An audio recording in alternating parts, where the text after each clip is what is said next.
Ukraina Moskva shahri va viloyatiga 600 dan ortiq dron uchirdi.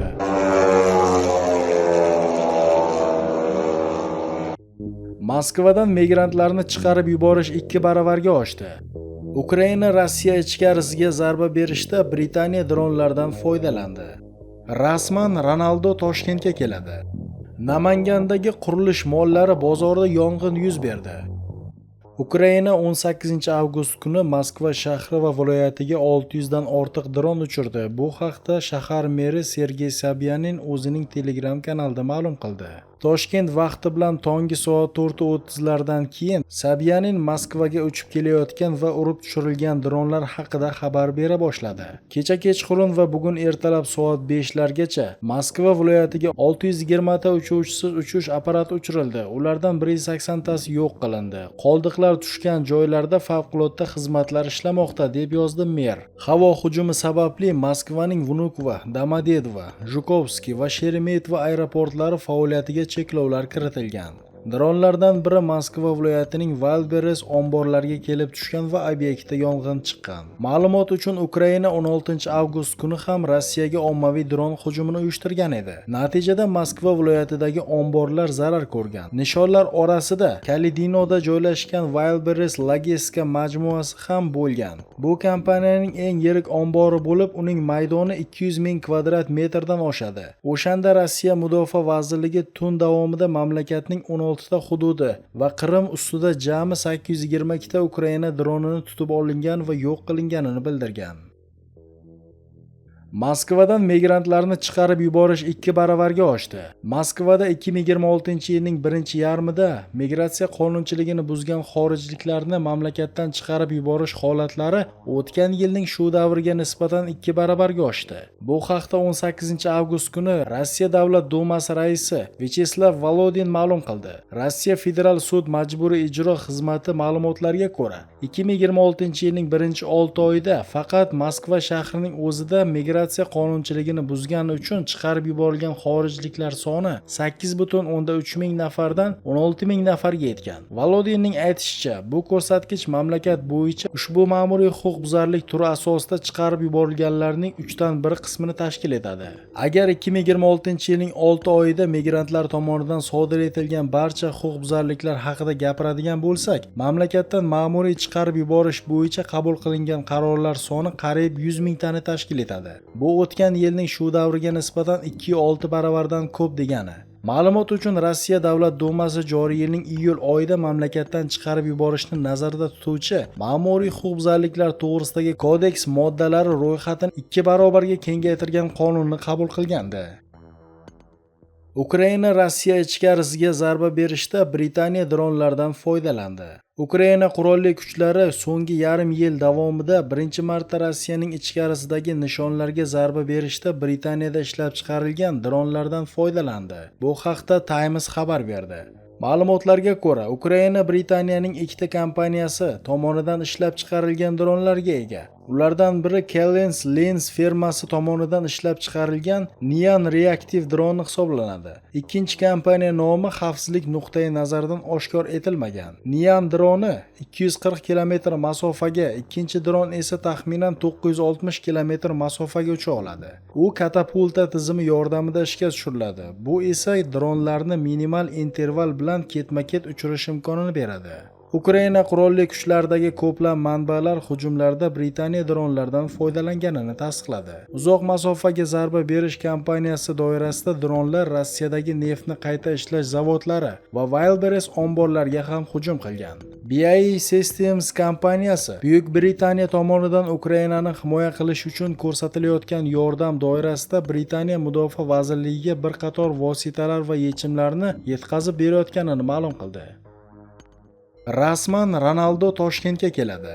18 avgust kuni Malayziya poytaxti Kuala Lumpur shahrida Elite Osiyo Chempionlar Ligasi musobaqasiga qur'a tashlandi. Toshkentning Paxtakor klubi Elite Osiyo Chempionlar Ligasi musobaqasining 2026-2027 yilgi mavsumida Saudiya Arabistonining An-Nasr jamoasiga qarshi bahs o'tkazadi. Qur'a natijasiga ko'ra, Paxtakor va An-Nasr Osiyodagi eng nufuzli klublar musobaqasining G'arb mintaqasi liga bosqichida o'zaro to'qnash keladi. Ushbu bahsning Toshkentda o'tkazilishadigan bo'ldi. An-Nasr safida jahon futboli yulduzi Cristiano Ronaldo to'p tepadi. Shu tariqa Paxtakor yangi mavsumda Osiyoning eng kuchli klublaridan biri An-Nasrni Toshkentda qabul qiladi.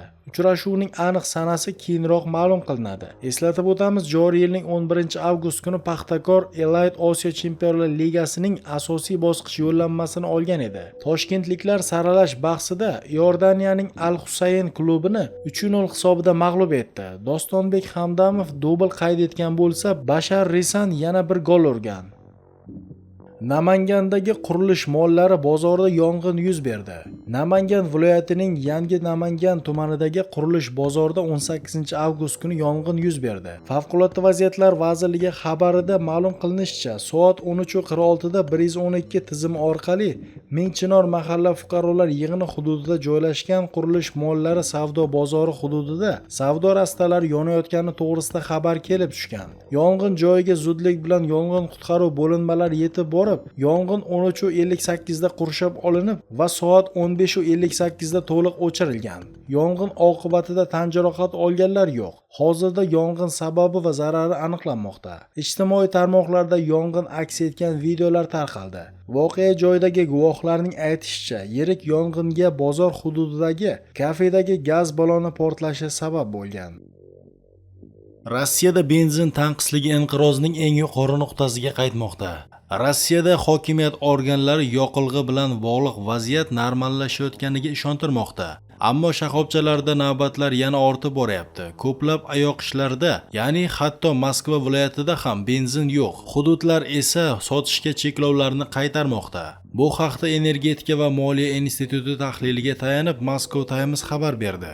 Qayd etilishicha, Energetika va moliya instituti vaziyatni yirik chakana banklar, eng avvalo katalogida 29,8 ming ayoqish bo'lgan Sibirning yoqilg'i kartalari bo'yicha operatsiyalar ma'lumotlari asosida baholaydi. Bank orqali to'lovni qayd etadi.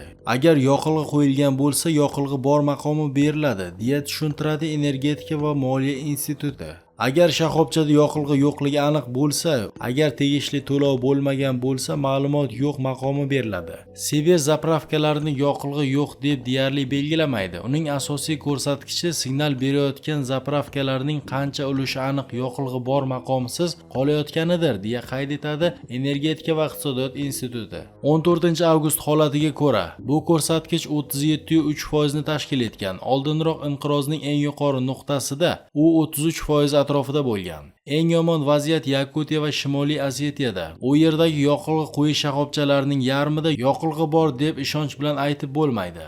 Sibir ma'lumotlariga ko'ra, eng muammoli hududlar qatoriga Shimoliy Kavkazning boshqa respublikalari, Qalmog'iston va Mordaviya, Astraxan va Kurgan viloyatlari kiradi. Ularning barchasida ko'rsatkichlar 43% dan oshadi. 95 hamda 92 markaga qaraganda sezilarli darajada tanqisroq. Kavkazda muammoli shoxobchalarning yuqori ulushi ko'pincha yoqilg'ining ommaviy jismoniy tanqisligida emas, balki kartalar orqali amaliyotlar izining kuchsizligini aks ettiradi. Biroq ushbu kun sayin takrorlanadigan va solishtiriladigan indikatorlarning o'zgarishi umumiy vaziyatni aks ettiradi, deya hisoblaydi institut. Mamlakat bosh vazir o'rinbosari Aleksandr Novak zaif hududlarni yoqilg'i bilan ta'minlash bo'yicha qo'shimcha choralar ko'rishni topshirgan. Hukumat 14-avgust kuni Orenburg, Lipetsk, Tver va Oryol viloyatlari, Tuva, Krasnodar o'lkasi, Xakasiya, Zabavkali, Primoriy va Krasnoyarsk o'lkalaridagi vaziyatni o'rganib chiqqan. Energetika va iqtisodiyot instituti tahlil qilayotgan boshqa banklarning ma'lumotlari shuni ko'rsatadiki, barqarorlashuv amalda yuqori darajadagi turg'unlik bo'lib chiqqan. Yoqilg'i tanqisligi ko'pchilik uchun yangi me'yorga aylangan.